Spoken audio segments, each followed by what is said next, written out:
reanudamos esta actividad de homenaje al profesor León Portilla. Es una actividad organizada por la Universidad Nacional Autónoma de México y también por la Universidad de Salamanca. Ahora vamos a dar comienzo a dos conferencias de la profesora Alicia Mayer y del profesor Fernando Gil. La primera versará sobre Miguel León Portilla y su permanente relación con España, y la del profesor Vila tratará tras las huellas del humanismo poético.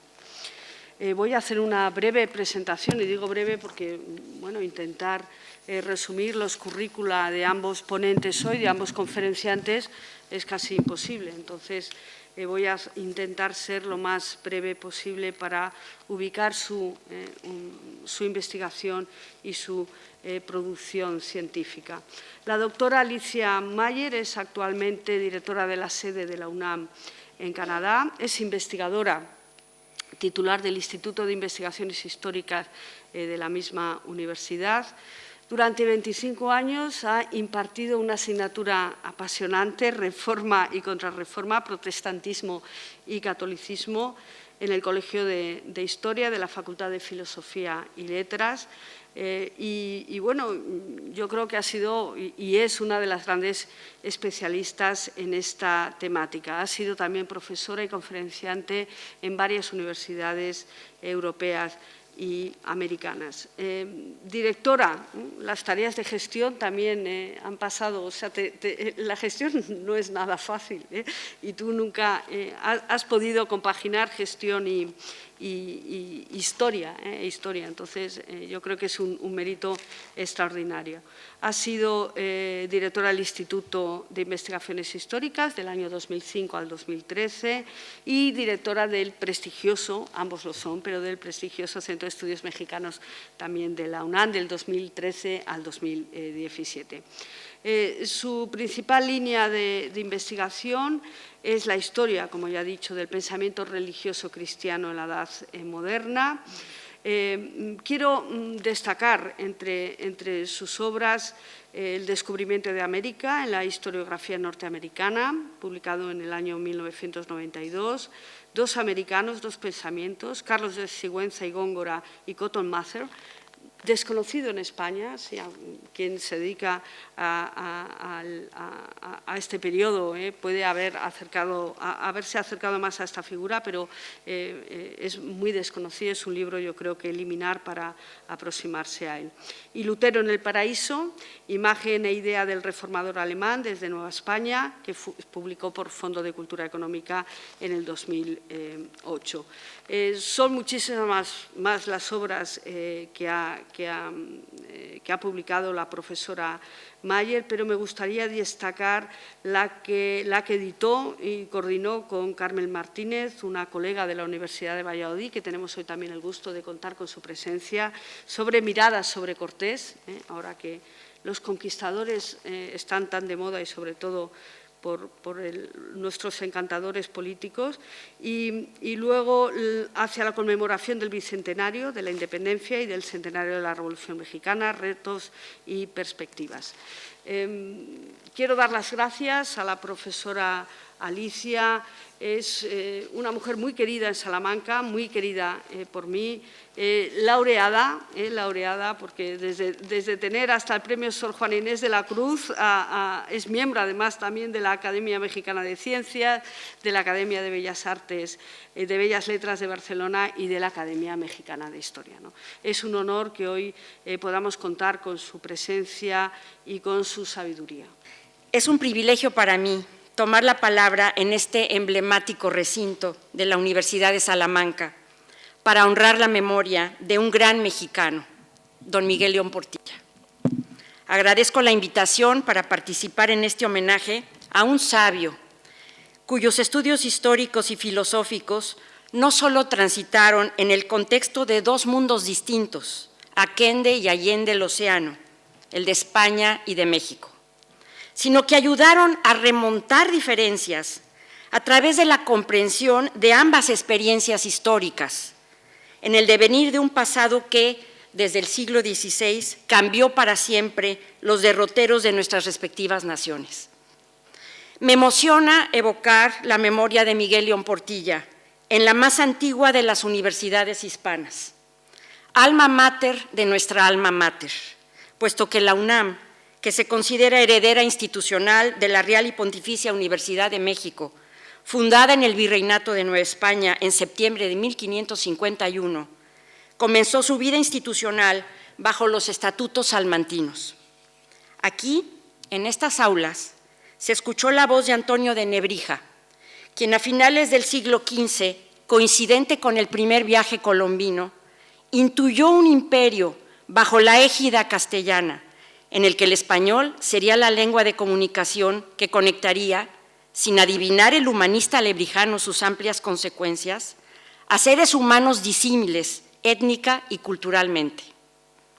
También resonó aquí la voz de Francisco de Vitoria, teólogo, filósofo y jurista, el padre del derecho internacional moderno y uno de los principales defensores de los derechos humanos de los indios americanos, poco después de consumada la conquista de la Ciudad de México Tenochtitlan en 1521.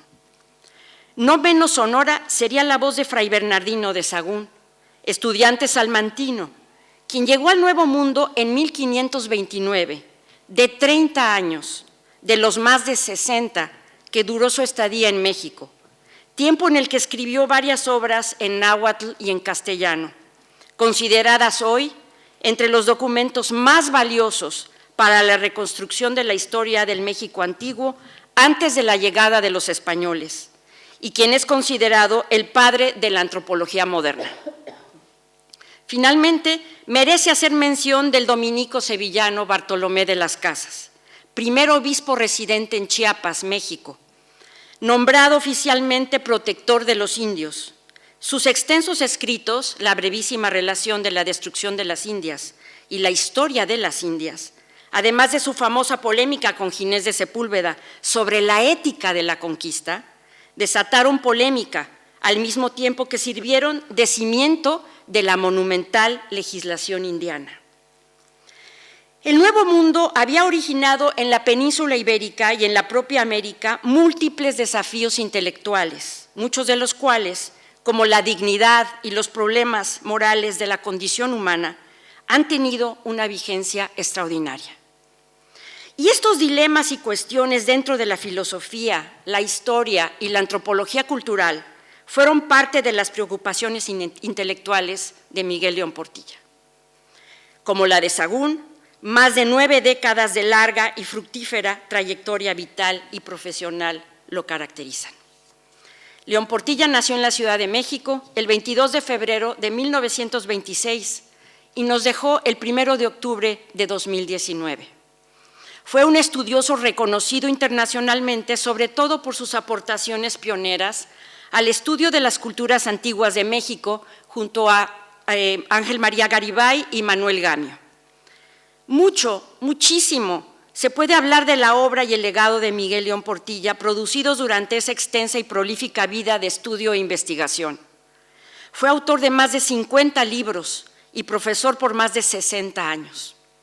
Además, académico de número de la Academia Mexicana de la Lengua, de la Academia Mexicana de la Historia, miembro del Colegio Nacional, director del Instituto de Investigaciones Históricas de la UNAM y del Instituto Nacional Indigenista, integrante de la Junta de Gobierno de la UNAM y emérito de nuestra máxima casa de estudios, además de incansable editor, defensor de las lenguas indígenas, reconocido con más de 30 doctorados honorarios en universidades de varias partes del mundo.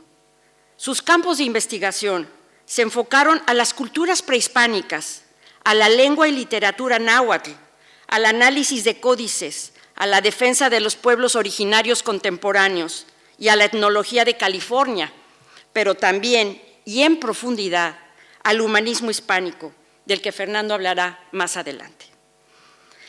Especialmente sus obras, la filosofía náhuatl estudiada en sus fuentes de 1956 y la visión de los vencidos de 1959, se han convertido en verdaderos clásicos, no solo en ámbitos académicos, sino que han llegado a estimular el interés de públicos diversos en grandes sectores sociales en muchas partes del mundo. Prueba de ello es que han sido traducidas a múltiples idiomas, entre los que destaca el checo, el ruso y el chino. León Portilla fue el primero que dijo que entre los nahuas había un pensamiento filosófico, como bien lo dijo Gerardo esta mañana, porque en los textos de esta cultura había descripciones y planteamientos de problemas sobre la visión del mundo, la concepción de la divinidad, el ser humano, su destino y posible libertad, así como lo que puede entenderse como su ética y aún ideas acerca de lo que llamamos arte. Los problemas e interrogantes que León Portilla encontró en estos textos le parecieron, en cierto modo, paralelos a los que filósofos de otros tiempos y latitudes se habían planteado. Es bien conocido que nuestro historiador mexicano fue un gran estudioso del pasado prehispánico y una voz sonora en la defensa de los grupos indígenas contemporáneos. Pero un aspecto quizá menos conocido de su quehacer histórico y de su experiencia personal, que múltiples veces queda subsumido bajo el andamiaje de su impactante obra sobre el mundo indígena americano, se centra en su nexo con España, uno, por cierto, largo, familiar y entrañable. Esa afinidad originó varias importantes e interesantes facetas de la vida de Miguel, tanto de índole personal como institucional y académica. Poco antes de dejar el mundo de los vivos para atravesar el Mictlán, que es donde los antiguos mexicanos ubicaban al ámbito de los antepasados, Miguel León Portilla puso punto final a sus memorias. Ahí narra ampliamente lo que definió como su, cito, permanente relación con España. El capítulo 7 lo dedica a su primer viaje a la península y al título de dicho apartado agrega, en el que se cuentan cosas muy gustosas. Era el año de 1964. Don Miguel recordaba que jamás podría olvidar la agradable tarde que el primer día de su estancia lo pasó en un paraje de la Sierra de Guadarrama. Sentado en una alisada piedra, degustó por primera vez en tierras hispanas un trozo de pan acompañado de un inigualable jamón ibérico y un vaso de vino, obligado rito de iniciación al entrañable mundo culinario español que cualquier nostálgico viajero quiere repetir en esta vida tantas veces como le sea posible. En aquel viaje, Miguel iba acompañado de algunos colegas, entre ellos el antropólogo Juan Comas, español exiliado en México en 1939, con quien tuvo una larga y cercana amistad. Iban con miras a participar en un congreso de americanistas. Antes de llegar al encuentro, la comitiva planeó presentarse en la ciudad de Sahagún de Campos, en la provincia de León, llevando consigo un retrato del fraile Bernardino, el ya citado misionero en México en los tempranos años de la evangelización, alumno de la Universidad de Salamanca, donde estudió latín, historia, filosofía y teología. León Portilla dedicó gran parte de su vida al estudio de este erudito franciscano y sobre todo de su legado. Con un método sistemático, Sahagún realizó una magna investigación integral en torno a la cultura y la lengua de los pueblos nahuas. Llevó a cabo el rescate de las colecciones de cantares en náhuatl y asimismo de los varios cuerpos de Huehuetlatoli o pláticas de los viejos, así como otras diversas composiciones. Aún ahora se aprovecha de varias formas el caudal de textos que él reunió y que fueron el soporte documental de su historia general de las cosas de Nueva España. Según el relato de don Miguel en sus memorias, la mencionada comitiva se presentó en el ayuntamiento de Sahagún con dicho retrato, a sabiendas de que allí no se tenía noticia acerca de este personaje. Tras referirle al alcalde sobre el ingente trabajo del afanoso fraile en tierras americanas, se le aconsejó a este que lo pusiera en un sitio de honor. Desde entonces quedó colocado atrás de la silla donde se sienta de ordinario el alcalde de Sahagún en las reuniones del cabildo. Posteriormente, don Miguel se dirigió aquí, a Salamanca, llevando una placa conmemorativa donde decía que allí había estudiado Bernardino de Sahagún. Al respecto, comenta en sus memorias, y lo cito: «Eso de poner placas siempre me ha gustado mucho, porque creo que es una forma de traer al presente la historia. En España he puesto algunas placas. La que tiene mayor interés es la que se halla en el patio principal de la antigua Universidad de Salamanca. Con esa placa quedó constancia de que Fray Bernardino de Sahagún había sido estudiante en esa universidad y asimismo que había sido el precursor de las investigaciones antropológicas en México y el Nuevo Mundo.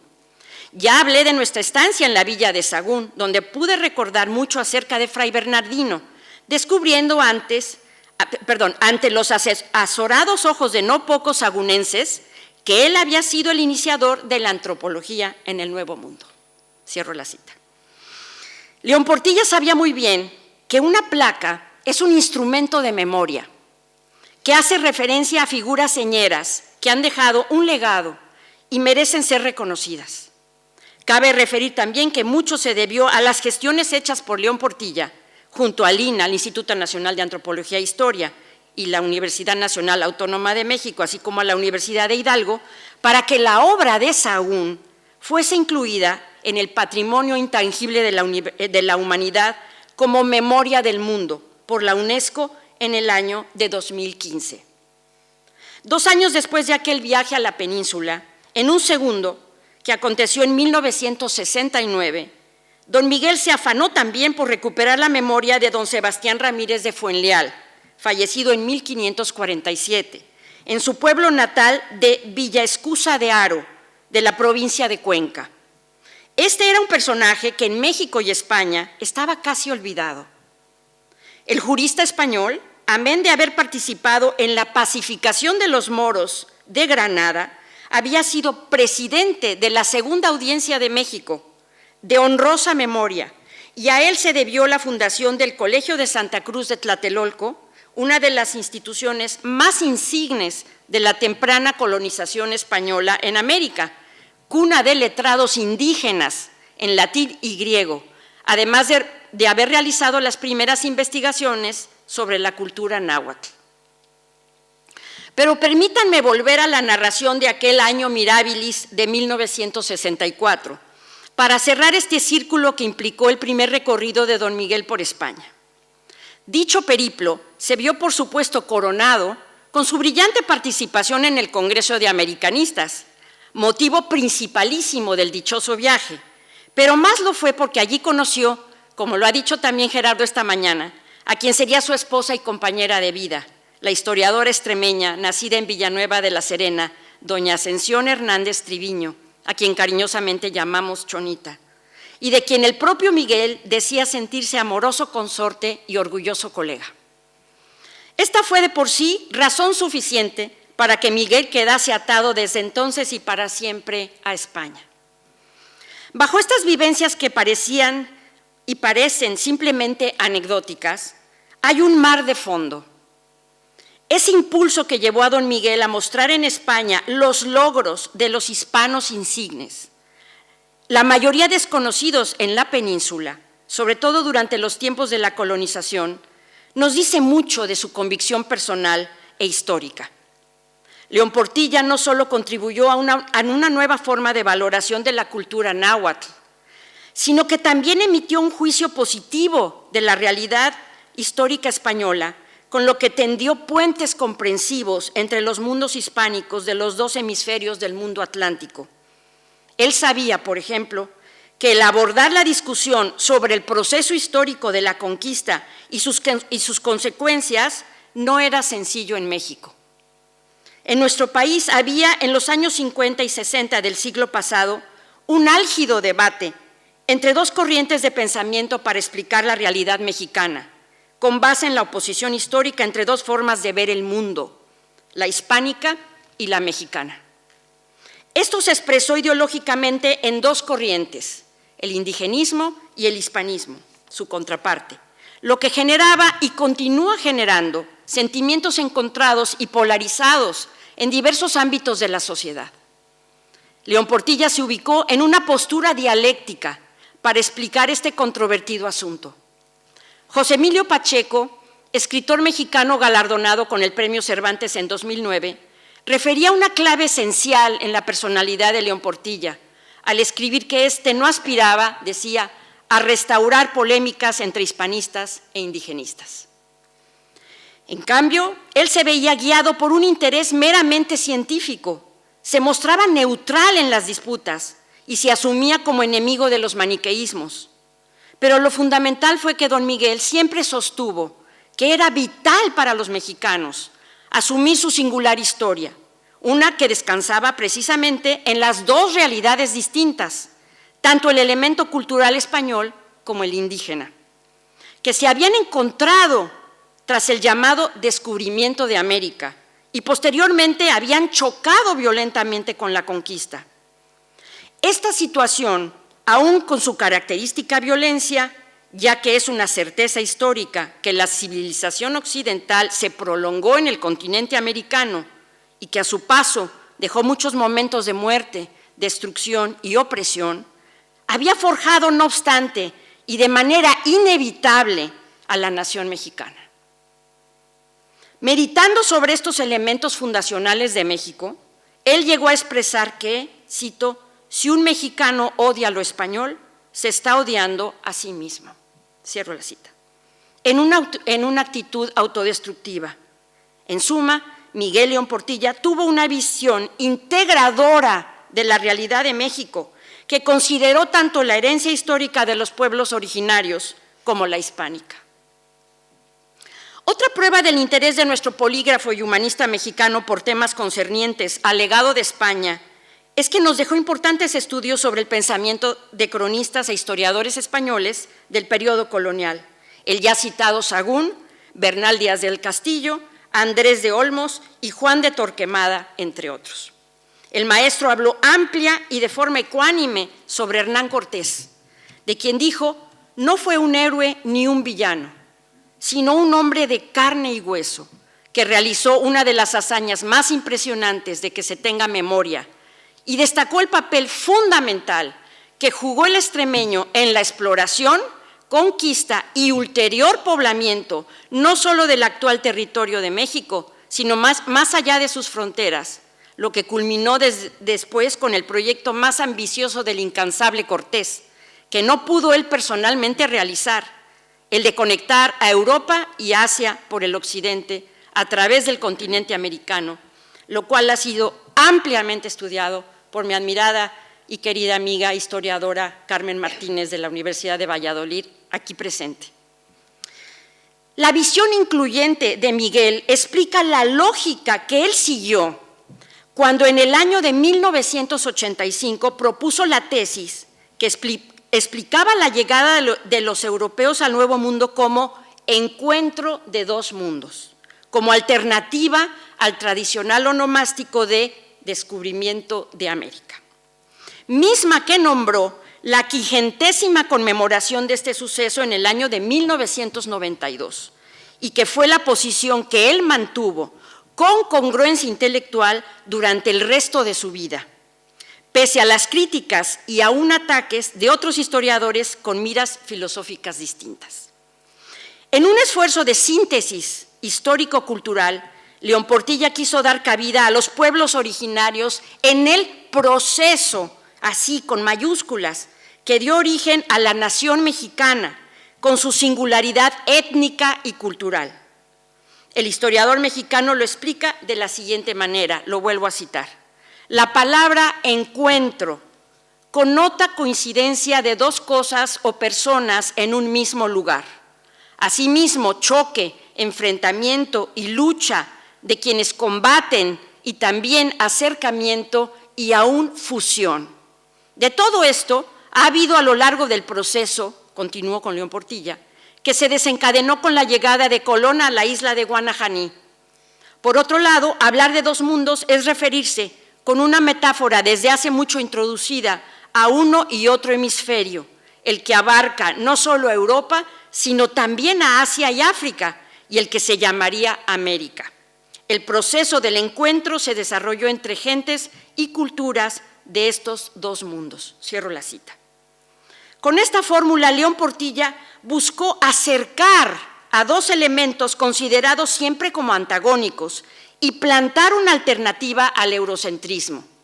Más aún, nuestro autor señaló que la esencia de México no se basaba solamente en la presencia de dos pueblos que se encontraron y se confrontaron, sino en que se conformó a un nuevo grupo humano, el mestizo, y por una profusa y profunda mezcla de varias etnias, que incluía también el elemento africano y el asiático, se acabó por configurar un pueblo multicultural, con distintas idiosincrasias y elementos culturales, así como valores y tradiciones propios. León Portilla nunca se mostró escéptico ni pesimista acerca del valor del mestizaje.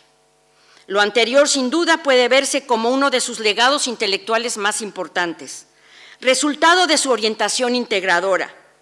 La propuesta leonportillista resultó victoriosa a nivel gubernamental en los años 80 del siglo pasado y ha logrado, creo que con justicia, seguir vigente en nuestro tiempo. Para terminar, recordaré que don Miguel obtuvo múltiples reconocimientos y muestras especiales de cariño provenientes de España. Uno de ellos fue el Premio Bartolomé de las Casas, que la Secretaría de Estado de Cooperación Internacional y la Casa de América otorgan por promover el conocimiento, el aprecio por las manifestaciones culturales pasadas y presentes de los pueblos indígenas de América y buscar con estos la concordia y el entendimiento, la protección de sus derechos y el respeto de sus valores. Me referiré especialmente a los doctorados honoris causa que le fueron otorgados por la Universidad Complutense, la de Alcalá de Henares y la de Sevilla. Especialmente fraterna resultó la entrega de este último reconocimiento por parte de la Universidad de Sevilla, cuyas autoridades se trasladaron a la Ciudad de México para darle la distinción a don Miguel ante la imposibilidad por motivos de salud que tuvo el maestro de trasladarse personalmente a España, en un acto conmovedor, en palabras de León Portilla, una ceremonia única, inédita e inolvidable. Miguel León Portilla supo reconocerse en el espejo de dos tradiciones distintas, que se amalgamaron cultural y biológicamente.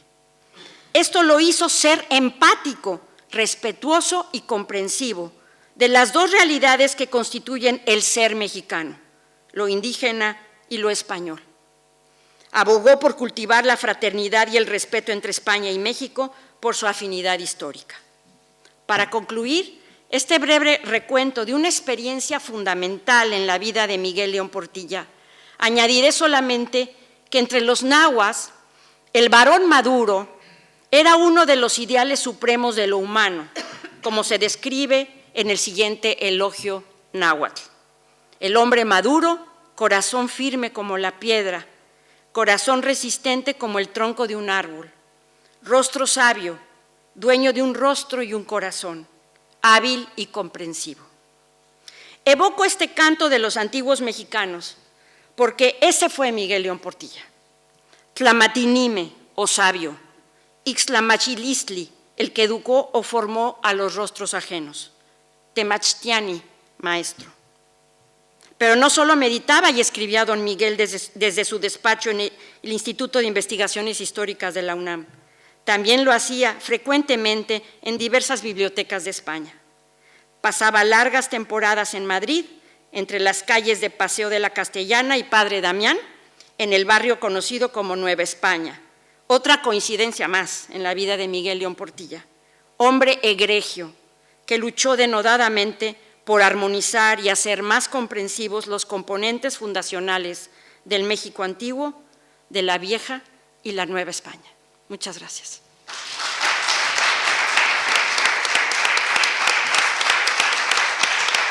El profesor Gil Villa tiene, ha impartido numerosos cursos y conferencias en universidades tanto de América, pero especialmente de Brasil y de México, y tiene más de 22 libros, de 22 monografías de su autoría. Pero quisiera señalar sobre todo su especialidad, que es la universidad, la escuela y la enseñanza.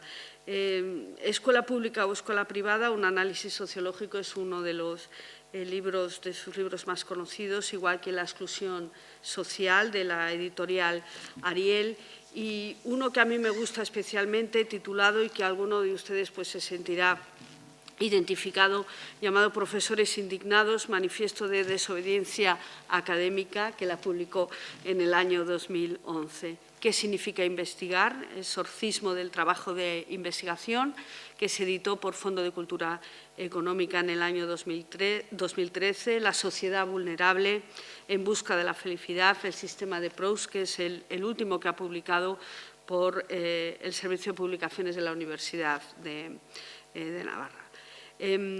Además de esta faceta de sociólogo, de gran investigador y de ser un referente en la sociología de España y también de América, tiene una vertiente de ficción, ¿no? Porque él ha escrito cuentos, ha ganado premios y bueno, hemos podido comprobar por América que tiene una buena sucesora.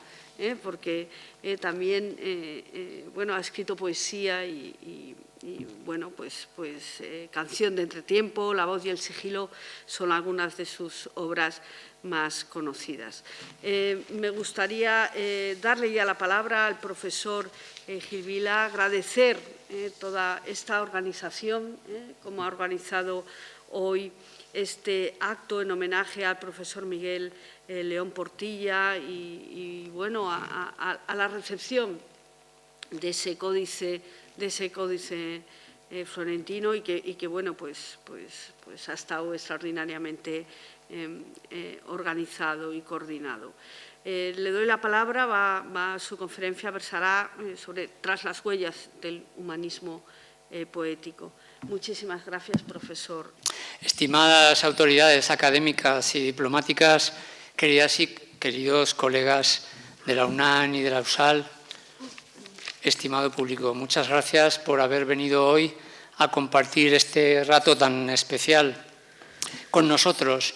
El rector me ha honrado permitiéndome que os dirija unas pocas palabras, seré breve, con el fin de dar testimonio de esta convivencia, de refrendar nuestro ya longevo pacto de colaboración académica.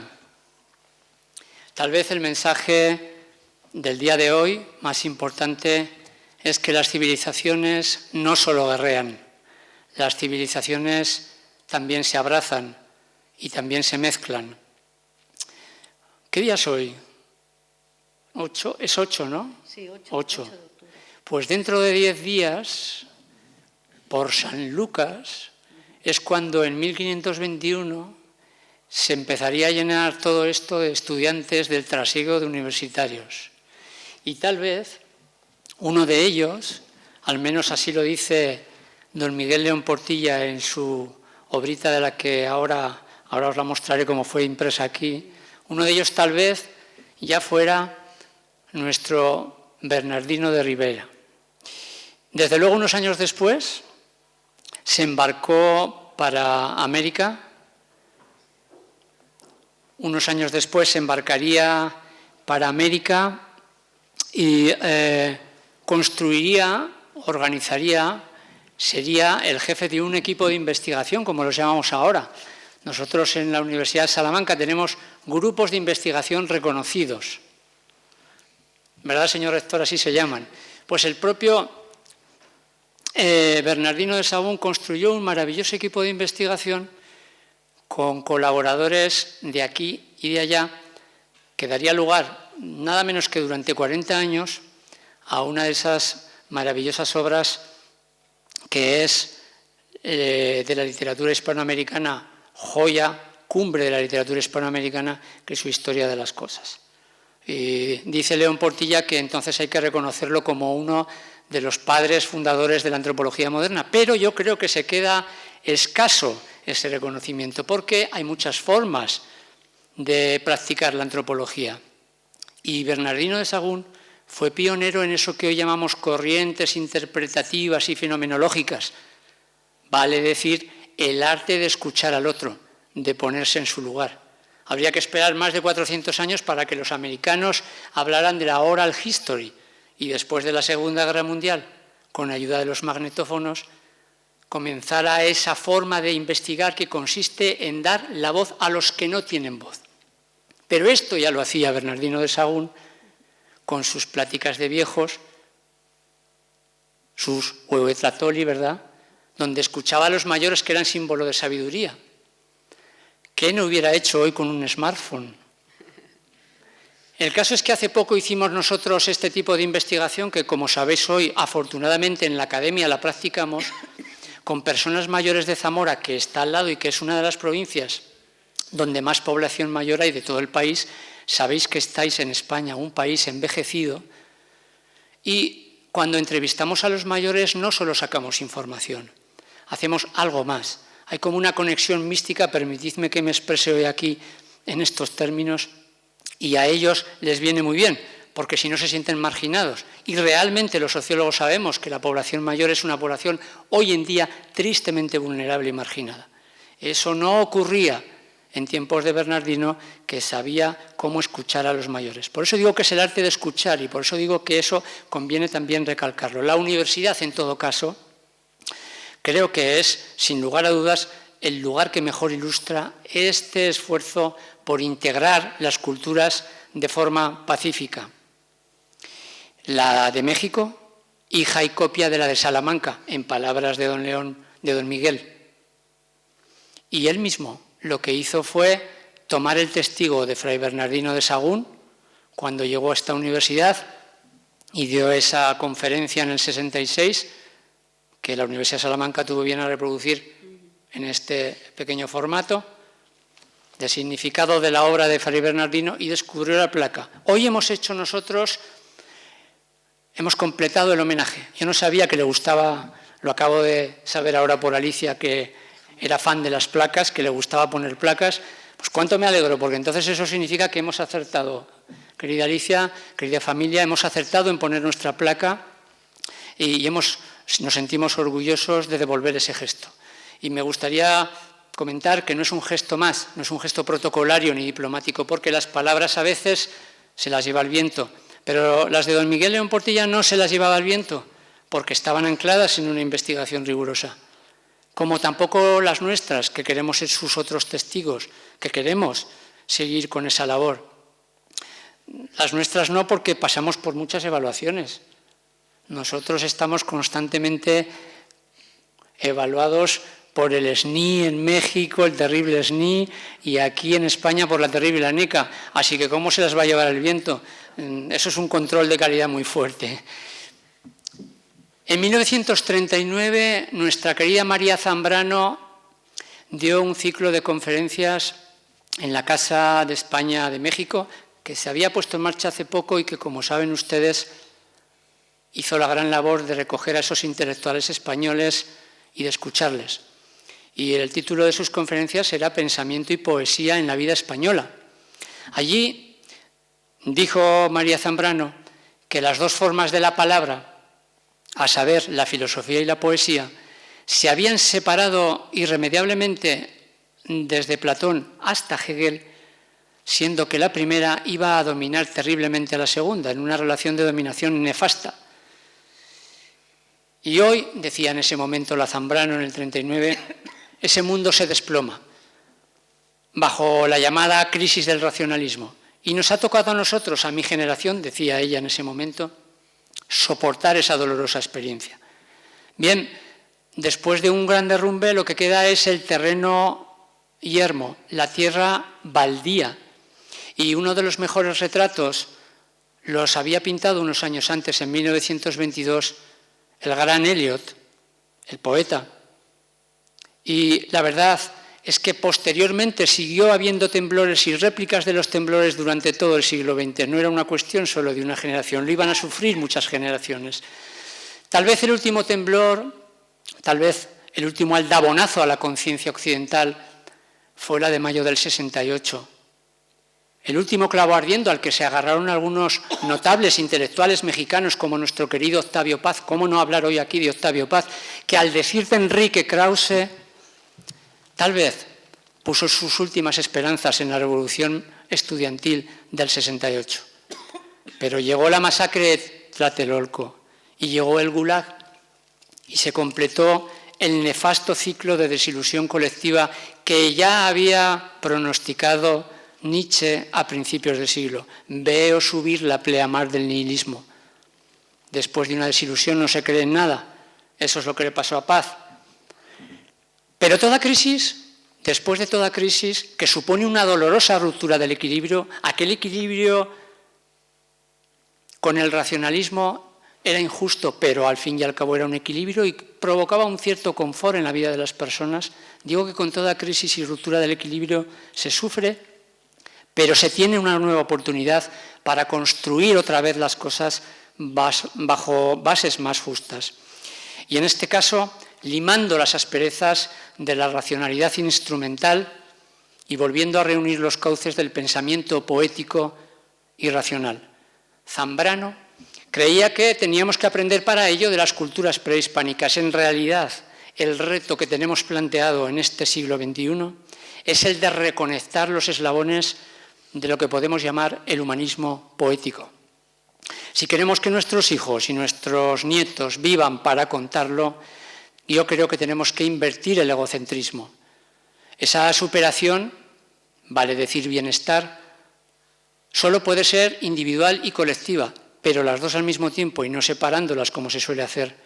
Y para ello sí que pueden servirnos las filosofías y las religiones orientales, como el propio Eliot enigmáticamente acababa su Tierra baldía, haciendo un guiño a esas filosofías.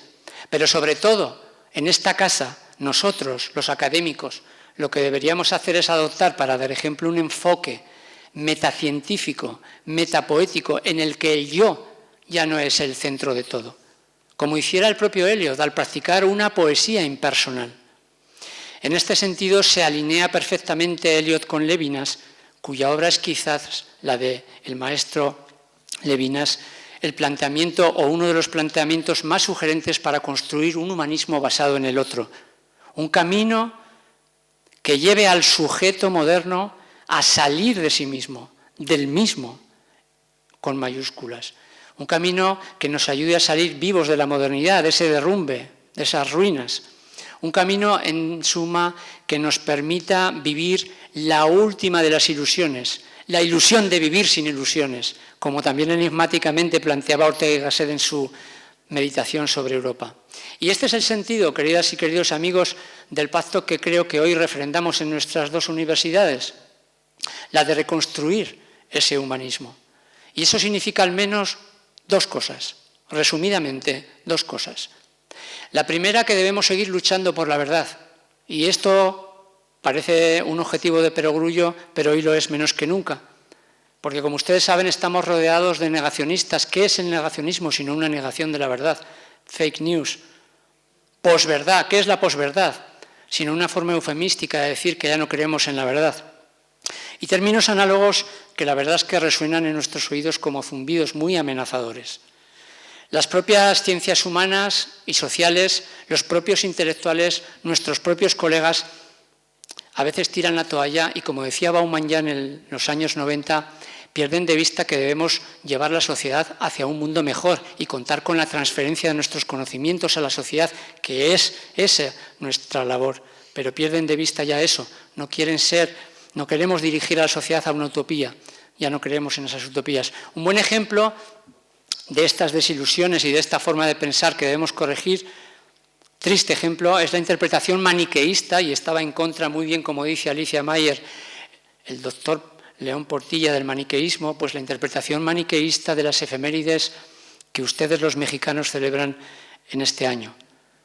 Tal vez la sugerencia de Roger Bartra es la única forma de salir del laberinto de la soledad. La identidad del mexicano no puede estar basada en un esquema dual, porque eso le conduce a la esquizofrenia dolorosa, sino en un esquema plural. La segunda cosa que creo que significa ese humanismo que debemos recomponer no es otra que entenderlo como compromiso moral. Esto significa ponderar la autonomía de la que tanto nos hemos hartado durante todo este siglo XX con heteronomía. Esto supone, por ejemplo, seguir trabajando para que aumenten las humanidades en nuestras universidades, en los planes de estudios. Pero antes que nada supone aportar coherencia. Creo que no podemos aplicar un doble rasero moral para el pasado y para el presente. A día de hoy sigue habiendo sacrificios de vidas humanas en los altares domésticos, ante anonadados lares. Os recuerdo que entre enero y febrero de este año en España se han contabilizado 12 feminicidios, pero en México 142. Son sacrificios de vidas humanas.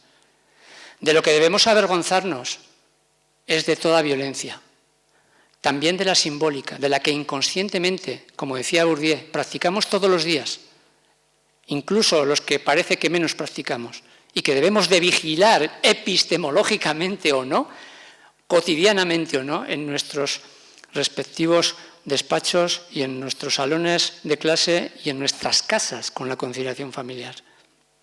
Preocúpate de lo que depende de ti, nos decía Epícteto. Y entonces resuenan esas enseñanzas de los estoicos y hoy debemos ser estoicos. ¿Pero qué significa ser estoico hoy en día? Pues ser más estoico que los estoicos. Porque lo que depende de ti no es solo ya lo que te rodea. En un mundo global, interconectado, lo que depende de nosotros es todo. Por eso nuestro compromiso moral es más difícil que nunca. ¿Dónde nos inspiraremos? En universos donde la razón todavía no ha esclavizado, la poesía no ha sido esclavizada por la razón.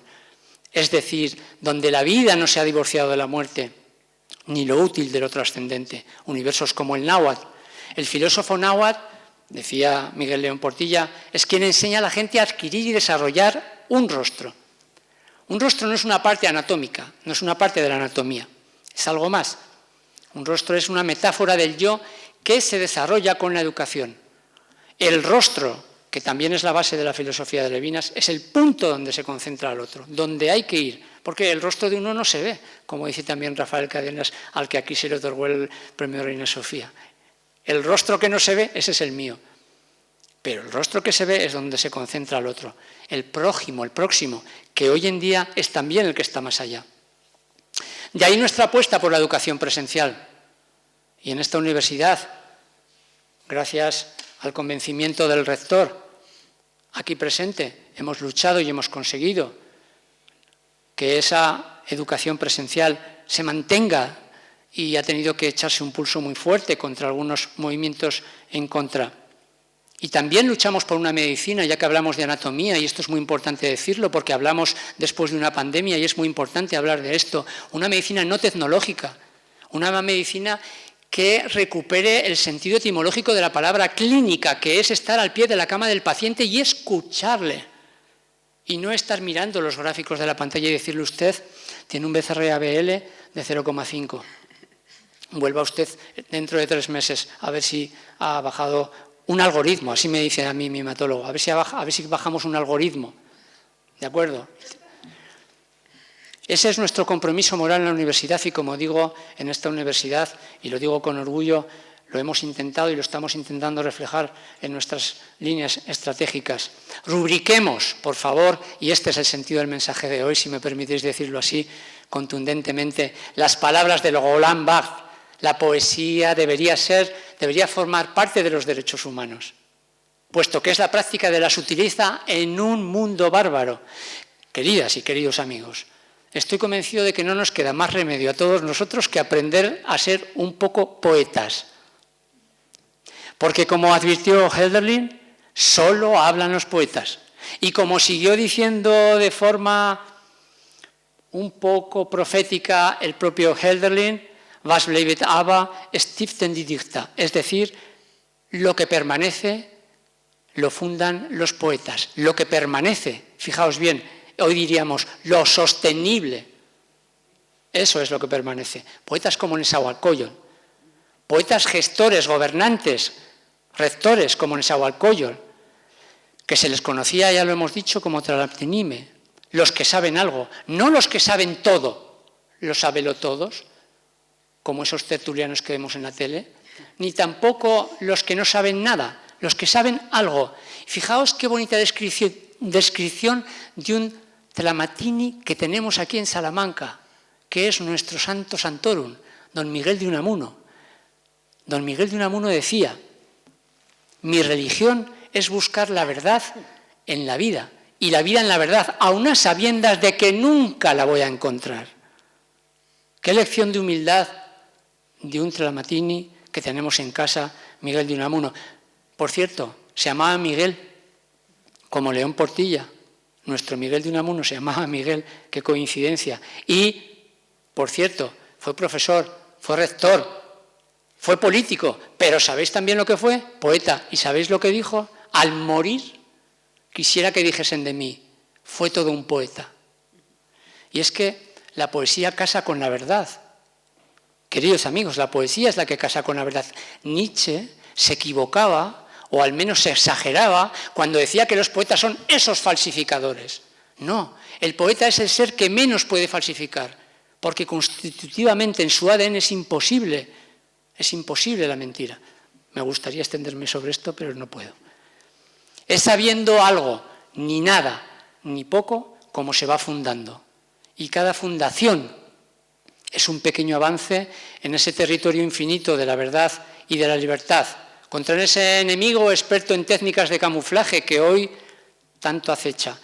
La universidad es el semillero universal de la verdadera fundación, la que se hace con la palabra, no con la espada. Pero la palabra, cualquier palabra, no, porque sí que es verdad que la palabra hiere más que la espada, ¿no se dice eso? Luego la palabra puede ser también mortal. A la palabra no le basta con ser palabra, nuestra palabra en la universidad no solo le basta, es que no, tiene que ser palabra poética, permitidme. Palabra poética, ¿por qué? Porque es la palabra que escucha. En nuestra Salamanca querida tenemos en la universidad un eslogan, saber escuchar. Pero a veces nos resulta difícil escuchar, ¿verdad? Predicamos escuchar, pero ¿por qué es tan difícil escuchar? Porque para escuchar bien, antes hay que sorprenderse. La palabra sorprendida es la que no impone, porque al admirar todo lo que te rodea, los seres y las cosas, entonces tiendes a cuidarlos y tiendes a respetarlos instintivamente, y al tiempo deja uno soltar la flor de la imaginación para que acompañe al pensamiento en su vuelo. Lo que quiero decir es que la palabra sorprendida, la palabra poética, es compatible con la cultura del cuidado y de la creatividad. Ambas, cuidado y creatividad, son las dos culturas tan necesarias que nos necesitamos en este siglo XXI. Y ya estoy acabando. La palabra poética, por ser palabra sorprendida, también se encoge humildemente y nos enseña a ser un poco más humildes. Nos enseña a alejarnos de esa euforia colectiva de la acción, de la que somos presos, esclavos, desde que Goethe escribió el Fausto. En el principio era la acción, dice, cambiando la frase bíblica que dice que en principio era la palabra. Tenemos que cambiar eso, pero al mismo tiempo la palabra poética, por ser palabra sorprendida, es también la única que puede devolver la ilusión al pueblo. Y de eso hablábamos antes, de devolver la ilusión al pueblo, que, como también decía Unamuno, es la única forma de tener futuro. Permitidme entonces que acabe, ya que hablamos de poesía, con unos versos míos que dediqué a mi mujer, a la que conocí en el puerto de Veracruz, pero no por inmodestia, sino porque reflejan la poética de la posmodernidad. ¿Qué es eso de la poética de la posmodernidad?